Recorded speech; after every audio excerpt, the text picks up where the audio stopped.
Hey, pretty girl, open the door. You ain't wanna stay alone anymore. Nuchingura tukagumana. Chutinya the jirukana. Kariza kanje, my little fallen age.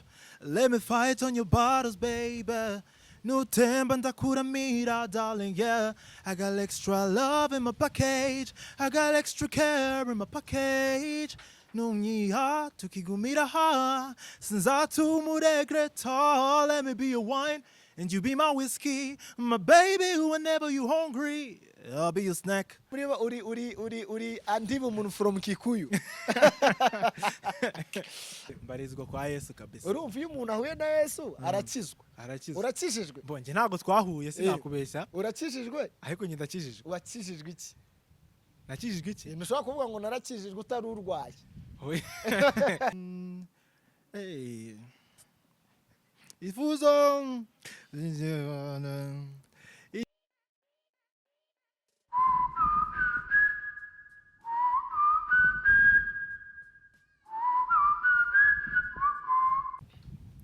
Yes, reka nizere ko umeze neza cyane wowe udahwema kubana natwe mu biganiro bigucaho gatanu kuri gatanu hano kuri Intashyo Empire. Uyu nundi munsi mu kiganiro cyacu Guess What? Ndi kumwe n'umusore uri very talented. Mukanya uraza kugenda umenya byinshi birenze kuri uyu musore. Nkubwire ngo njye ndi Amini Intashyo unyita umuheburayo, ndi umwuzukuru wa Rutarema Emmanuel na Katesi Specials. Ubuzima butarimo Kristo. Igihuha.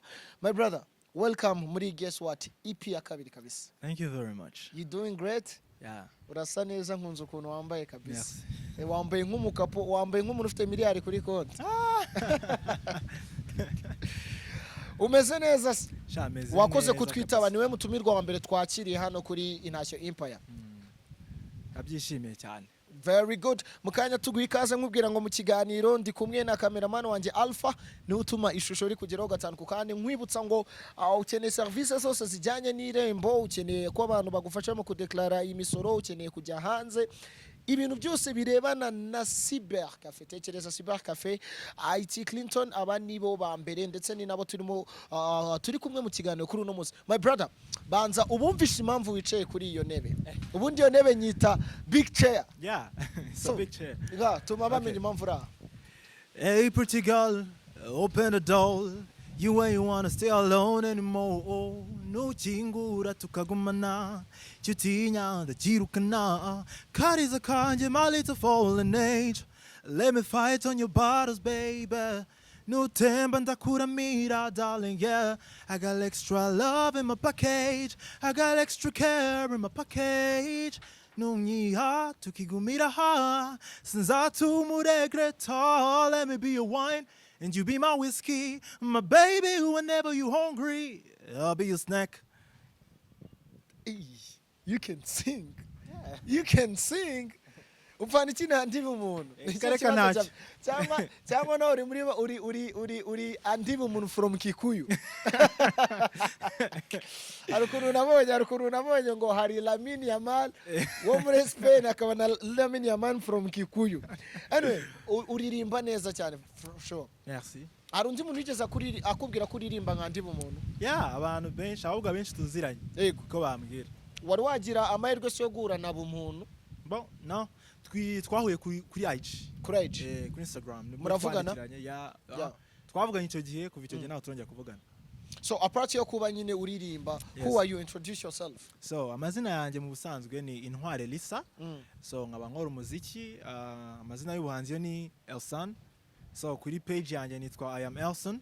So ushobora kuyisura ukareba ibikorwa byanjye. Ndi umunyeshuri niga muri university. So muri rusange nyine ndi umunyeshuri ukora umuziki. Yeah. So kuva ukora umuziki rero tuzatuganira ibintu bitatu itushyiraho indirimbo. No, it's okay. bitatuterekaho. Banza umbwire, ni gute wasobanukiye sasa kuri talented mu kuririmba? Kuko hari abantu benshi ushobora kuganira, umuntu ashobora kuririmba ukabona ari no kurimba ukabona afite amasoni akavuga ati ntabwo narimbizwe ibi bintu nanjye bifite muri nge.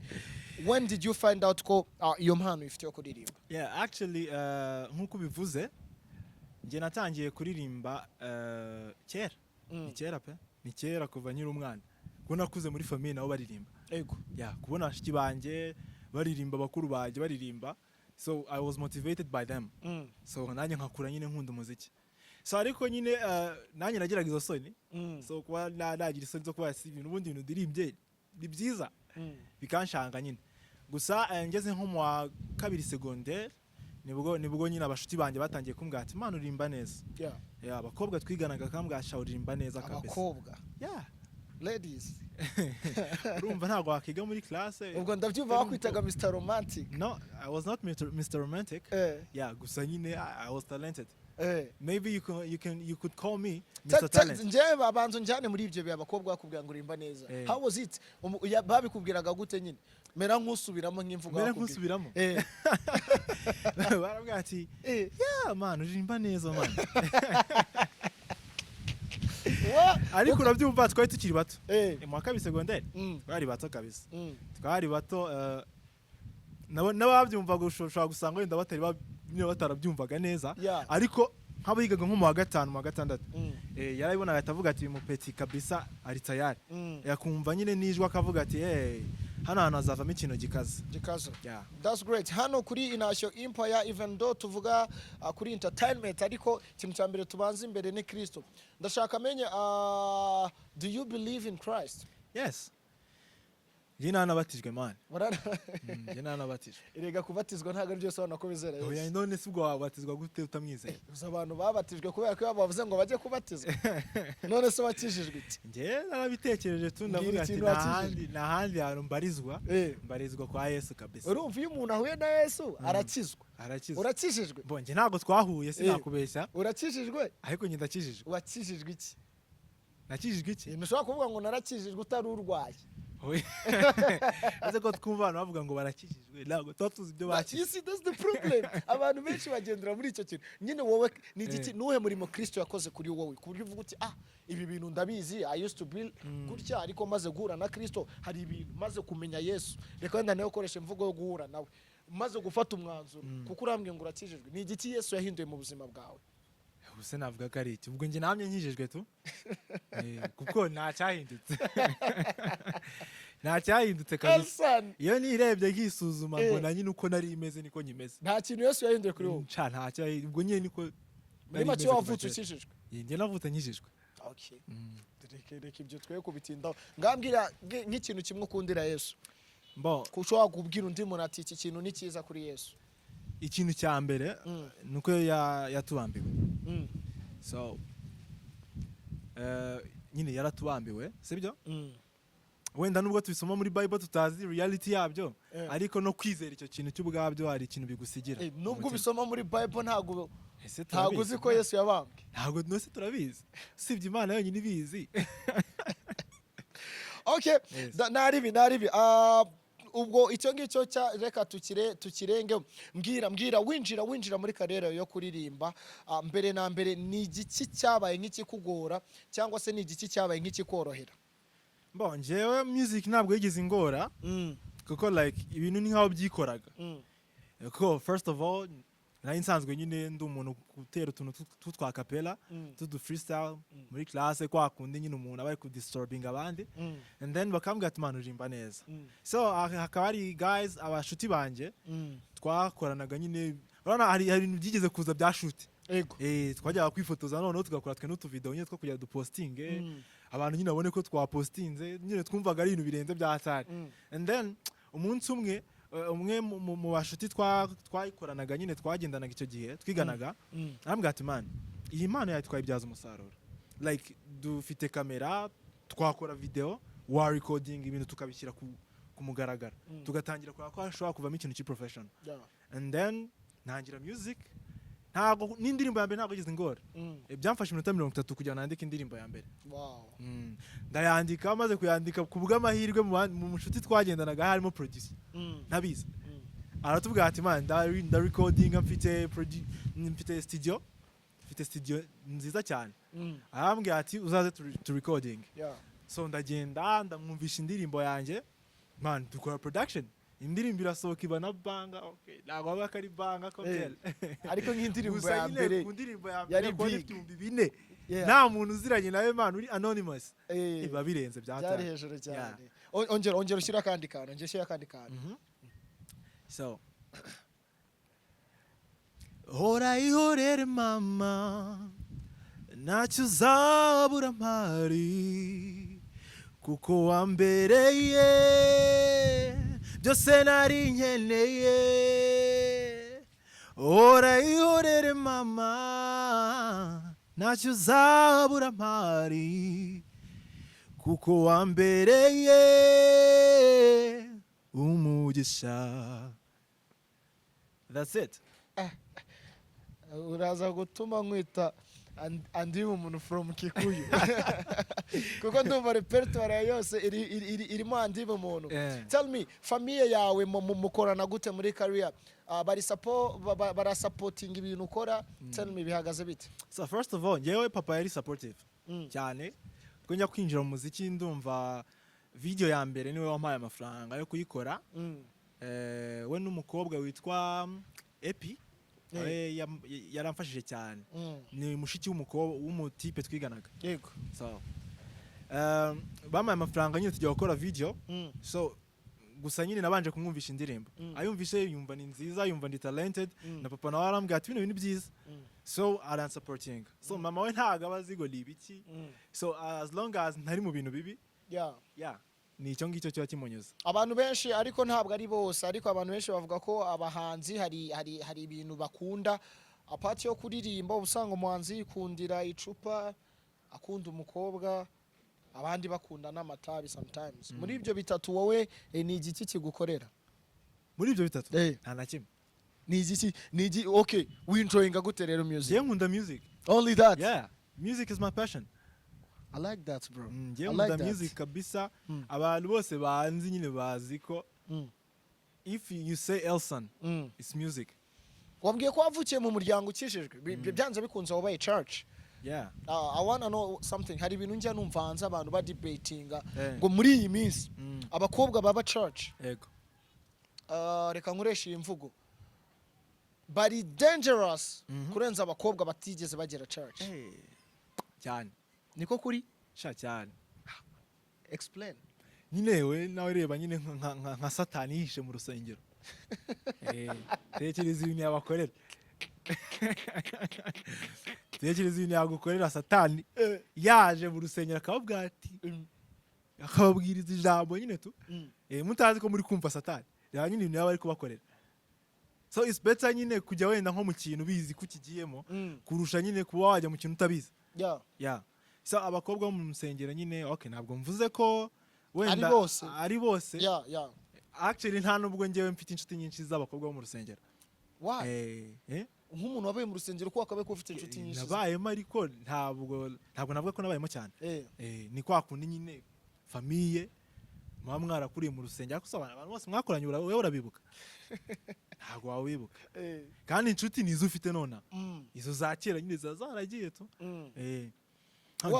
Ntabwo nakubeshya ngo wenda ngo ngaho mu rusengero ngo gutya na gutya ariko from the experience y'aba type njya mbona nyine bo mu rusengero bari very dangerous. Ni Elsan turi kumwe turi kuganira hano kuri Intashyo Empire mu kiganiro cyacu. Guess what? Iyi ni EP ya kabiri. Ndashaka umbwire bino bintu Elsan. Abantu benshi bakunda usanga abahanzi nkamwe bafite inzozi. Kavuga ati byanze bikunze nkabona nk'amahirwe nshobora kuba nakora breakthrough song nkayikorana n'uyu muhanzi uremereye. Wowe wibona ugize nk'iyo opportunity mu bahanzi dufite muri industry yo mu Rwanda. We never know, dufite abantu benshi badukurikirana wasanga ahangaha ariho hari turuku rufunguzo rw'umugisha wawe. Nuwe muhanzi ufata nk'umuhanzi munini for now muri industry yo mu Rwanda? For now ni Bruce Melody. Bruce. Type man ni munyakazi. Arakora, ali talented man nyine all aspects arazifite. So man Bruce Melody nyine to kudos. Uhamya ko ari mukuru ari munini cyangwa nuko umukunda? Oya in terms of fact kuko nje sinakubwiye se nye munda handi ariko handi ntabwo ari umukozi ni umuntu ushaka kumara n'umwaka cyangwa ibiri atarakora ikintu ariko kuri nje nyine ari very talented kurusha Bruce Melody ariko nyine turebeye muri rusange Bruce Melody kabisa ni mukuru. Okay, ndashaka kumbwire ni kiye kintu wiyiziho abandi bantu batakuziho uzi ngo abantu bakimenye batungurwa? abantu bakimenye eh ese ngewe ikintu wiyiza abandi bantu batakuzi kandi abantu bakimenye batungurwa sha icyo kintu ntacyo ubu nzaranze kandi nzi uko ndi ese hari umuntu ukuzi wese unzi wese wese gute ubwo akaba akuzi nyine wese usibye mama wanjye na papa wanjye naho ndi umuntu ukuzi wese ese ubundi yavaye akaba akuzi inyuma y'amashati oya ntago birabaho ujya ubiteganya oya okay that's great nyibwirire ku myaka yawe ufite aba ex bangahe so ni bangaye we ntago mbibuka ni benshi ntago ari benshi cyane ariko nyine rero bitewe n'ukuntu ngiye nyine mba nshaka kwiberaho mu buzima buri loki okay ni nka batandatu at your age at my age muri abo batandatu hari uwo mwaba mwaratandukanye ariho biturutseho ari ngiye biturutseho ego ari wowe ubihisemo ntago ari ngiye wabihisemo ariko ninjye byaturutseho amakosa yari ayawe ntago navuga ko ari amakosa ariko nyine wavuga ko ari ngiye byaturutseho niyo byaturutseho for now uri single ubishobora gute nk'umuntu wakundaye n'abakobwa batandatu kuba uburi single abahanga bavuga ko iyo ukundanye n'abakobwa bari hejuru ya batatu uhita ugira addiction ku bakobwa oya addiction nge ntago ijya imfata kuko nakubwiye ko ikintu cya mbere nshobora kuba addicted muri icyo ni music so the first of all habanza music ibindi bikaza nyuma so umuntu udakunda ibyo nkora ntankunde kuko nyine ankunda uko ndi ibyo nkunda byose uwo muntu wundi ntabwo tuba turi kumwe so ntabwo nshobora kuba addicted ku muntu kandi mfite ikintu gira addicted baguhaye inkoni y'ububasha iyobora music industry yo mu Rwanda ubona ari igiki wahindura ko nahindura ibintu byinshi first of all man hari abapeti benshi bari talented hari aba artists benshi bari talented ariko bakiri underground so ikintu cya mbere nyine ni ukumvisha abanyarwanda ko bagomba kureba impano kuko nyine hari indirimbo ubona ukabona like uburyo zikoze ni nziza yego zakozwe n'umuproducer urenze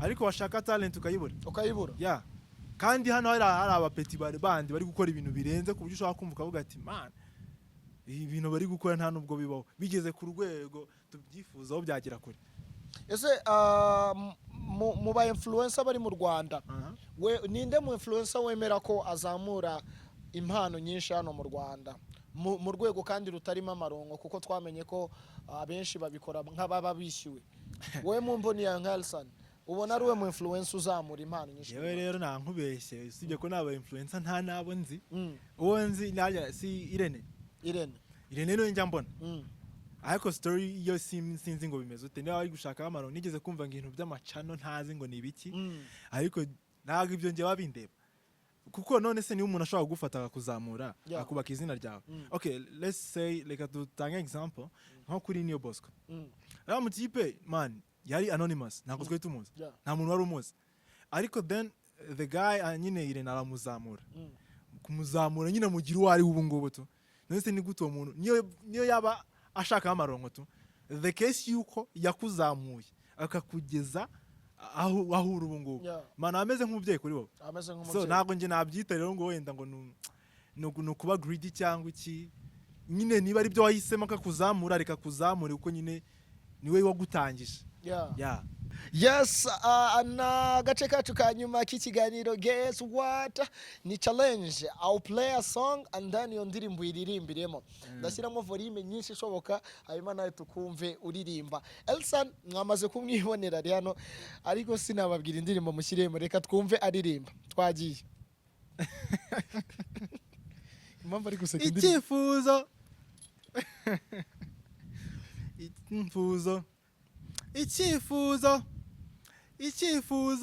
icyifuzo cy'abami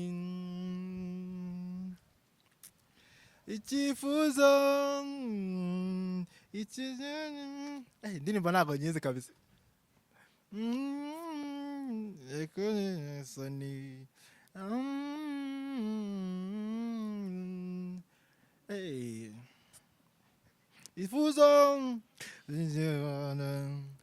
icyifuzo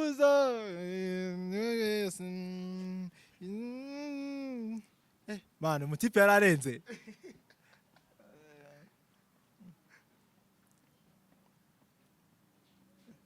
babireba bose babireba bose mwana babireba bose bose babireba none se uyu mujama ni umulejane ni gute izi ndirimbo utazizi bro Shaka muniga ashobora kuba yarabayeho nge ntaravuka anyway reka dukore la song kuko muri challenge tuba dufitemo indirimbo ebyiri reka dushyiremo indi ndirimbo imwe and then tuhite dusoza ikiganiro cyacu kabisa and here we go.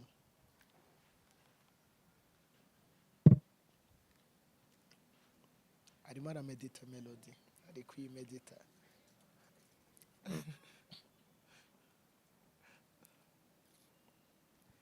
I could be your guide. I could be your guide. I could be the leader we go to the Kumurongo. Jindahari. You don't have to. I could be your guide. I could be the leader we go to the Kumurongo.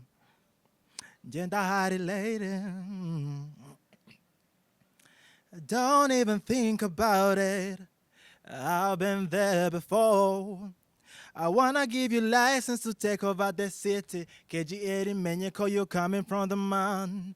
Take it easy, don't complicate it. If I take simple, mommy, take time, no rushing. Girl, you know me, the movie control, yeah. So stay now till the morning. You're the only one. Pick up the phone. Just answer. Sweet lover. I wanna look at you, baby Kidogo, Katharina. That's my guy, Elsan. Elsan, thank you so much, brother. Wakoze kuduha ku mwanya wawe tukaganira cyane. Yeah, thank you very much. Abantu amazina ukoresha kuri social media na yahe? Bon, kuri social media nikamo I am Elsan. I am Elsan. I am Elsan. Hose. Haba ku YouTube, haba kuri Instagram. Yeah, I am Elsan. Yeah, thank you so much. Wakoze kuduha umwanya, reka nizere ko n'ubutani tugushaka tuzakubona. Shamuzambona kabisa. And that is it kabisa. Nkubwira ngo wakoze cyane kudukurikira muri Guess What yo kuri uno munsi yari EP ya kabiri. Ndashimira cyane Alpha ruri kuri kamera, nshimira nawe wafashe umwanya ugakurikirana ikiganiro. Ntugende udakoze subscribe kugira ngo ujye uba wambere kubona ibiganiro byiza tubagezeho. Nkwibutsa ngo Super Cafe IT Clinton aba nibo bambere bagufasha mu bintu bijyanye na service zose zirembo. Ufite inzozi zo kujyana umwana kwiga mu mahanga, va ku bantu bakubeshye. IT Clinton baragufasha cyane, bakorera hano munsi yahahoze akarere ka Gasabo, cyangwa ukabandikira kuri cybercafe@clinton@gmail.com. Ngubwira kandi ngo Solas Food aba nibo bambere kuri ubu ngubu mu gutanga ibiryo byiza, inkoko imeze bien, ifi imeze neza, mana we iyo bigeze ku biryo mba numva navuga nibitari ngombwa, ariko Solas Food ubizere cyane. Ndagushimiye cyane. Nje nditwa Amini Intashyo, umuhebra ndumwuzukuru wa Teremare Emmanuel na Kayitesi Speciosa, ubuzima butarimo Kristo ni igihuha. Shalom.